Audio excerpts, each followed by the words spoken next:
Assalamualaikum warahmatullahi wabarakatuh. Nama saya Sultan Fajar Ramadan dari semester 4, kelas D, jurusan Ilmu Perpustakaan, Fakultas Adab dan Humaniora, UIN Syarif Hidayatullah Jakarta. Tujuan saya membuat video ini untuk menyelesaikan tugas mata kuliah, perpustakaan, dan kearsipan digital dengan dosen pengampu Al-Muhdil Karim, SIP, MHUM. Di sini saya akan membahas sejarah saya akan membahas mengenai masa Abbasiyah secara singkat dengan kaitannya pada teknologi. Yang pertama, saya akan membahas sejarah berdirinya Bani Abbasiyah. Pemerintahan dinasti Abbasiyah dinisbatkan kepada Al-Abbas, paman Rasulullah.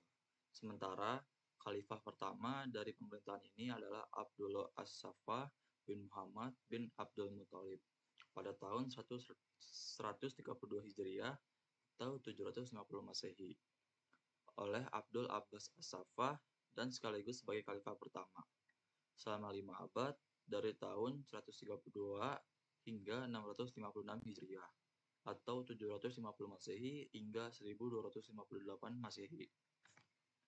Adapun sejarah berdirinya Bani Abbasiyah dimulai sejak Umar bin Abdul Aziz atau dari 717 hingga 720 Masehi atau 99 sampai 101 Hijriah.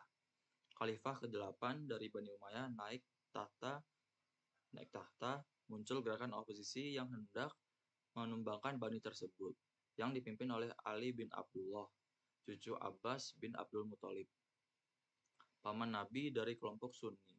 Kelompok Sunni ini berhasil menjalin kerjasama dengan kelompok Syiah karena mereka sama-sama keturunan Bani Hashim. Kedua kelompok di atas juga menjalin kerjasama dengan orang-orang Persia karena orang-orang Persia dianaktirikan oleh Bani Umayyah, baik secara politik, ekonomi, maupun sosial. Padahal mereka sudah lebih dahulu memiliki peradaban maju. Tujuan aliansi adalah menegakkan kepemimpinan Bani Hashim dengan merebutnya dari tangan Bani Umayyah. Untuk mencapai tujuan itu, berbagai kelemahan dari Bani Umayyah mereka manfaatkan sebaik-baiknya. Mereka melantik dan menyebar para propagandis, terutama untuk daerah-daerah yang penduduknya mayoritas bukan orang Arab. Tema propagandis ada dua. Pertama, al-musawah atau persamaan kedudukan, dan yang kedua ada al-islah atau perbaikan. Artinya kembali kepada ajaran Al-Quran dan hadis. Tema pertama amat menarik di kalangan Muslim dan Arab, karena mereka selama ini dianaktirikan oleh Bani Umayyah, baik secara politik, sosial, dan ekonomi. Sedangkan tema kedua menarik di kalangan banyak ulama Sunni, karena mereka melihat para khalifah Bani Umayyah telah menyimpang dari Al-Quran dan Sunnah Nabi. Selanjutnya, perkembangan peradaban Islam mengalami puncak kejayaannya pada bangsa Bani Umayyah. Selanjutnya, perkembangan peradaban Islam mengalami puncak kejayaannya pada masa Bani Abbasiyah. Keadaan itu terjadi karena peran para khalifah dan kebijakan yang mereka tetapkan.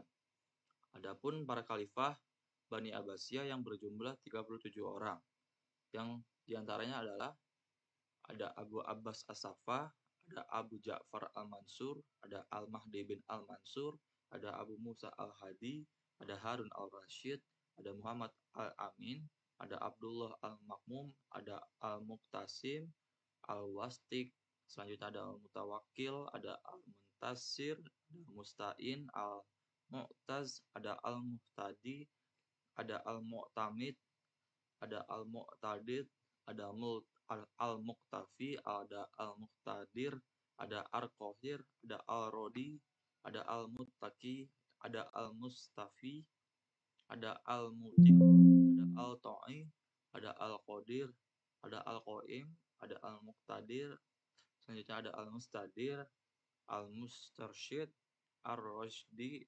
Al-Muqtafi, Al-Mustanji, Al-Mustadi, An-Nasyir, Az-Zahir, Al-Mustansir, Al-Mustahim Billah. Dari 37 khalifah Bani Abbasiyah yang memerintah selama 505 tahun, terdapat beberapa orang khalifah yang terkenal. Di antaranya ada Ja'far al-Mansur, Harun al-Rasyid, dan putranya al-Ma'mun. Abu Ja'far al-Mansur. Beliau dikenal sebagai khalifah yang cerdas dan tegas. Dialah yang menetapkan 7 kebijakan khalifah yang menjadi pedoman pemerintahan Bani Abbasiyah. 7 kebijakan ini dianalisa oleh para ahli sejarah mampu menjadi penyokong, pendorong, dan memberi motivasi besar dalam perkembangan ilmu pengetahuan di Bani Abbasiyah. Pada masa pemerintahan Abu Ja'far, kerajaan besar di Selat Bosporus dapat ditaklukkan oleh pasukan Islam, dan Ratu Airin sebagai penguasa wilayah itu takluk dan membayar upeti yang banyak pada Abu Ja'far al-Mansur. Ratu Airin harus membayar mahal pada kekalahannya tersebut.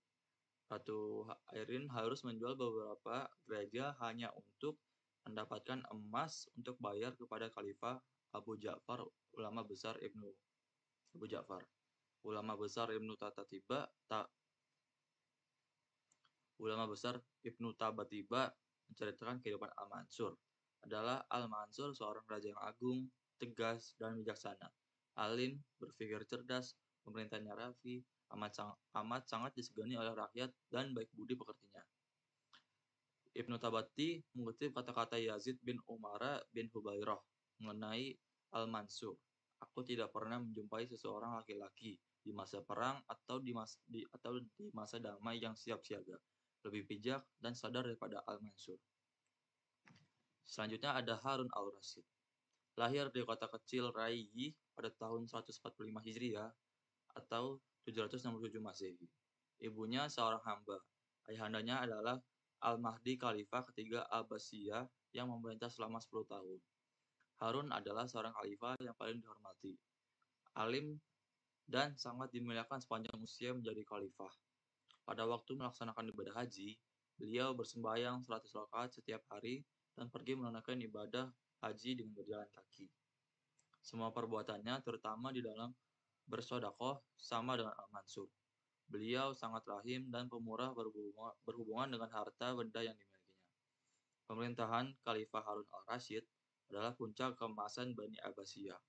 Kota Baghdad sebagai ibu kota negara telah mencapai puncak kejayaannya pada masa itu. Bukan khalifah saja yang mendapatkan limpahan harta kekayaan dari kejayaan itu, akan tetapi semua pembesar di sana seperti pegawai-pegawai pemerintah, panglima-panglima tentara, dan para pekerja istana lainnya. Di dalam kota Baghdad dibangun taman-taman kota yang indah, saluran-saluran air yang lancar. Di zaman Harun al-Rasyid itu juga, Baitul Mal ditugaskan menanggung narapidana dengan memberikan setiap orang makanan yang cukup serta pakaian di musim panas dan musim dingin. Khalifah Harun al-Rasyid menjadikan program sosial tersebut diatas sebagai tugas dan tanggung jawab Baitul Mal. Program Harun al-Rasyid lainnya yang membuat terkenal adalah dengan mendirikan Baitul Hikmah, yang merupakan sebuah institusi kebudayaan dan pikiran cemerlang pada zaman itu. Lembaga institusi kebudayaan terbesar dan terlengkap ini menjadi rujukan para pelajar Eropa yang belajar dari Islam. Kemudian kembali ke Eropa, mereka kembangkan menjadi lembaga-lembaga kajian yang menjadi perintis jalan menuju masa Renaissance dan industrialisasi di Eropa abad ke-17. Selanjutnya ada Khalifah Al-Ma'mun. Al-Ma'mun berkuasa tahun 198 Hijriah hingga 218 Hijriah. Dia dilahirkan dari seorang ibu hamba sahaya bernama Marajil. Dia dilahirkan 6 bulan lebih dahulu dari saudara sebapak Al-Amin. Sifat-sifat beliau yang sangat menonjol diantaranya pemaaf. Dia memaafkan pemberontak Fadli bin Ar-Rabi'iyah yang telah menghasut komplotan penjahat menentang dirinya. Beliau juga memaafkan Ibrahim bin Al-Mahdi yang telah melantik dirinya sebagai khalifah di Baghdad. Pada waktu itu Khalifah Al-Ma'mun sedang di luar di kota Baghdad. Walaupun saudara-saudara Al-Ma'mun menghendaki Ibrahim dibunuh, akan tetapi Khalifah Al-Ma'mun tetap bersikeras untuk memaafkan Ibrahim. Khalifah Al-Ma'mun termasuk khalifah yang memerintah pada saat masa keemasan Abbasiyah. Beliau juga seorang pecinta ilmu dan pemerhati masalah sosial seperti bapaknya, yaitu Harun al-Rasyid. Selanjutnya saya akan menjelaskan tentang kemajuan peradaban Islam pada masa Bani Abbasiyah. Yang pertama, di bidang politik. Dalam usahanya memantapkan stabilitas dinasti Bani Abbasiyah, maka Abul Abbas As-Saffah menyiapkan pasukan elit yang dipimpin oleh Abdullah bin Ali. Pasukan ini terus maju sampai ke lembah Sungai Al-Zab, salah satu cabang Sungai Tigris. Di sini terjadi peperangan yang sangat dahsyat antara pasukan Abbasiyah melawan pasukan Umayyah yang berjumlah tidak kurang dari 12.000 orang. Tetapi karena semangat perang yang dimiliki oleh pasukan Abbasiyah lebih tinggi, maka mereka dapat mengalahkan pasukan Umayyah. Seterusnya mereka memasuki kota Damaskus yang menyebabkan Khalifah Marwan II melarikan diri ke Palestina.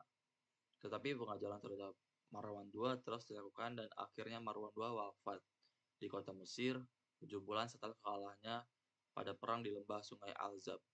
Dan pada saat yang bersamaan, dengan penyerangan yang dilakukan oleh Abdullah bin Ali, maka dilakukan pula penyerangan ke wilayah timur dengan target utama adalah pasukan Yazid bin Umar. Pasukan yang disiapkan oleh Abu Muslim Al-Khurasani ini dipimpin oleh Qohtabah yang kemudian digantikan oleh anaknya Al-Hasan bin Qohtabah dan berhasil menerobos pertahanan pasukan Yazid. Terpaksa Yazid memilih jalan damai. Akan tetapi Yazid yang datang beserta seluruh pasukannya dan seluruh keluarga Umayyah termasuk ulama yang ada beserta mereka dengan masuk untuk berdamai ternyata semuanya tewas terbunuh di tangan pasukan Abbasiyah. Selanjutnya di bidang administrasi. Masa pemerintahan Bani Umayyah, posisi-posisi strategis diisi keluarga Bani Umayyah sendiri, yang notabene adalah dari kalangan Arab. Sedangkan pada dinasti Abbasiyah, justru diisi oleh orang-orang non-Arab. Khalifah sebagai kepala pemerintahan, penguasa strategis sekaligus menguasai jabatan keagamaan dan sebagai pemimpin sakral. Disebut juga bahwa para khalifah tidak mempunyai aturan baku dalam menetapkan putra mahkota, dan itu telah bermula sejak masa Al-Amin. Pada masa ini, jabatan penting diisi oleh seorang wazir yang menjalankan tugas sesuai dengan aturan yang digariskan hukum Islam, sebagai orang yang berperan mengangkat dan menurunkan para pegawai. Ada dua macam wazir, yaitu wazir tafwid, biasa diistilahkan dengan Perdana Menteri, memiliki kekuasaan yang sangat tinggi, dan wazir tanfiz yang kekuasaannya terbatas. Selain jabatan wazir, masih ada lagi jabatan penting lainnya. Hajib, perantara antara rakyat dengan khalifah. Saat seseorang dari mancanegara datang, terlebih dahulu berhadapan dengan hajib sebelum bisa diizinkan bertemu dengan khalifah. Kemudian jabatan jalad, pelaksana hukuman terhadap terdakwa sering diistilahkan dengan algojo atau eksekutor, yang selalu siap di belakang khalifah. Salah satu ciri pembeda antara dinasti Abbasiyah dengan Umayyah adalah dari sejumlah kementerian pokok yang dibentuk. Pada masa Umayyah, ada 5 kementerian. Justru pada masa Abbasiyah ditambahkan menjadi beberapa kementerian, yaitu yang pertama ada Diwan Al-Jun atau War Office, yang kedua ada Diwan Al-Kharaj atau Department of Finance, yang ketiga ada Diwan Al-Rasail atau Board of Correspondence, yang keempat ada Diwan Al-Khotam atau Board of Signet, yang kelima ada Diwan Al-Barid atau Postal Department, kemudian tambahan pada masa Abbasiyah satunya adalah Diwan Al-Azimah atau The Audit and Account Board. Keseluruhannya berjumlah 14 kementerian. Demi kelancaran administrasi wilayah, Khalifah Bani Abbasiyah membagi susunan pemerintahan menjadi pemerintahan pusat dan wilayah. Satu wilayah dianggap sebagai satu provinsi. Setiap provinsi dipimpin oleh seorang amir yang melaksanakan tugas khalifah dan bertanggung jawab kepadanya. Selanjutnya di bidang ekonomi. Pada periode pertama masa pemerintahan Bani Abbasiyah, perhatian yang tinggi pada sektor ekonomi menjadikan negara dapat menghasilkan devisa yang banyak untuk kesejahteraan umat.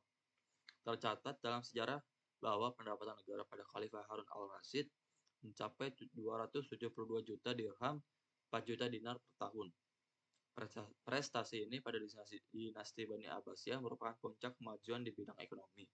Adapun unsur-unsur yang dikembangkan pada masa dinasti Bani Abbasiyah antara lain sektor pertanian. Pada masa dinasti Bani Abbasiyah, petani mendapatkan perlakuan yang baik. Mereka dibina dan diarahkan serta dibebani pajak yang murah. Bahkan ada yang dibebaskan. Mereka dilindungi oleh praktek-praktek ekonomi yang merugikan mereka.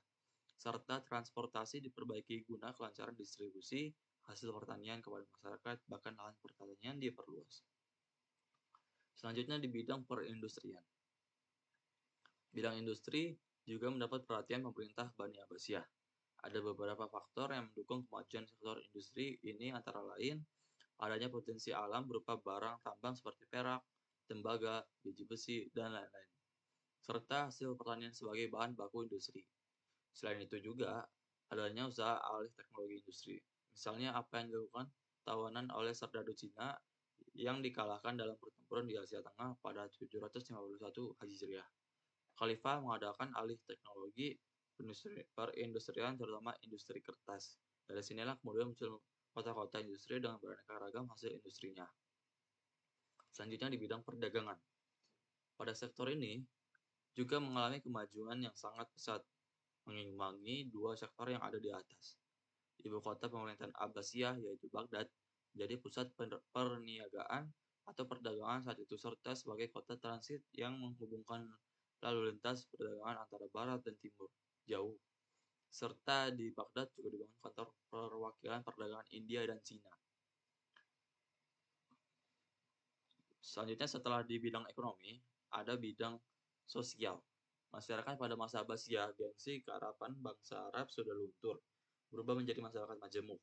Untuk memperlancar proses pembaruan antara bangsa Arab dengan rakyat Bani Abbasiyah dilakukan, lembaga poligami, seller, dan pedagang budak terbukti efektif. Saat unsur Arab mulai surut, orang Mawali dan anak-anak perempuan yang dimerdekakan mulai menggantikan posisi mereka. Dunia politik pun ikut diwarnai sumbangsi wanita, seperti Khaizuran, istri Khalifah Al-Mahdi, putrinya Ulayah, dan permaisuri Harun al-Rasyid Zubaidah. Meskipun perbudakan masih berlaku, namun pemerintah bersikap berharap mereka dengan penuh kemanusiaan, bahkan sama dengan bangsa Arab. Selanjutnya di bidang ilmu agama. Di bidang ilmu agama, era Abbasiyah mencatat dimulainya sistematis beberapa cabang keilmuan seperti tafsir, hadis, dan fikih. Khususnya sejak tahun 143 Hijriah, para ulama mulai menyusun buku dalam bentuknya dan sistematis baik di bidang ilmu tafsir, hadis, maupun ilmu fikih. Di antara ulama tersebut yang terkenal adalah Ibnu Juraij, wafat pada 150 Hijriah, yang menulis kumpulan hadisnya di Makkah. Dan selanjutnya ada Malik Ibnu Anas, wafat pada 171 Hijriah, yang menulis Al-Muwattah-nya di Madinah. Al-Auza'i di wilayah Syam, Ibnu Abi Urubah dan Hamad Ibnu Salamah di Basrah, Ma'mar di Yaman, Sufyan al-Sauri di Kufah, Muhammad bin Ishaq yang wafat pada 175 Hijriah yang menulis buku sejarah, Al-Maghazi, Al-Laits Ibnu Sa'ad wafat 175 Hijriah serta Abu Hanifah. Selanjutnya pada bidang filsafat. Perkembangan filsafat di masa Bani Abbas secara umum yaitu nuansa filsafat yang berakar pada tradisi filsafat Yunani yang kemudian dimodifikasi dengan pemikiran para penduduk di wilayah lakukan, serta pengaruh-pengaruh timur lainnya yang disesuaikan dengan nilai-nilai Islam dan diungkapkan dalam bahasa Arab melalui proses penerjemahan buku-buku filsafat yang berbahasa Yunani. Para ulama muslim banyak mendalami dan mengkaji filsafat serta mengadakan perubahan serta perbaikan sesuai dengan ajaran Islam. Dan hal tersebut merupakan tonggak lahirnya filsafat Islam. Selanjutnya pada bidang ilmiah. Periode Abbasiyah sangat identik dengan era pengembangan ilmu pengetahuan. Istilah yang melekat dengan masa keemasan. Banyak dipengaruhi oleh kemajuan pada beberapa bidang ilmu pengetahuan. Hal itu tidak terlepas akan adanya Khalifah Mansur mengumumkan para cendekiawan Persia yang diangkat menjadi pegawai penting serta pembangunan Bait al-Hikmah sebagai pusat pengkajian. Adanya mereka sebagai meninggalkan cita-cita mereka akan pengembangan ilmu pengetahuan di semua bidang. Sebagai contoh, ilmu filsafat ada banyak daerah yang dikenal dalam pengembangan filsafatnya, antaranya Damaskus, Alexandria, Karyawan, Fustat, Kairo, dan lain-lain. Kemudian hal lain yang mendukung adalah paham Mu'tazilah yang dianut, menganjurkan kemerdekaan dan kebebasan berpikir kepada manusia. Bahkan pada masa Khalifah Al-Ma'mun, Mu'tazilah dijadikan mazhab resmi negara. Kecondongan untuk berpegang pada mazhab Mu'tazilah ini pula lah yang menjadi sebuah peristiwa besar di masa Al-Ma'mun, yaitu peristiwa Mihnah.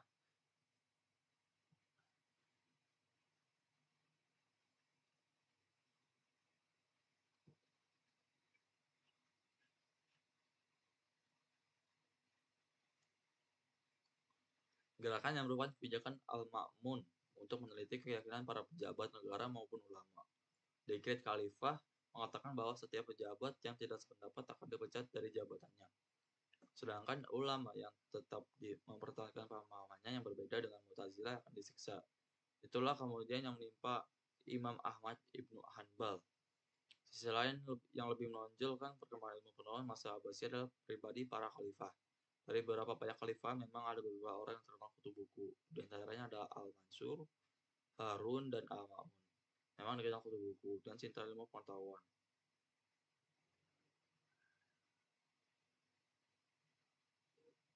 Kemunduran pada selanjutnya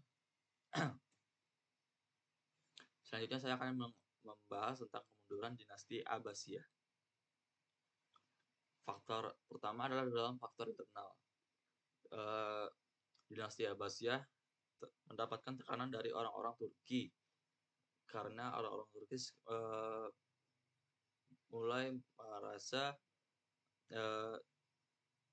tidak sesuai dengan keinginan para orang-orang Turki. Yang selanjutnya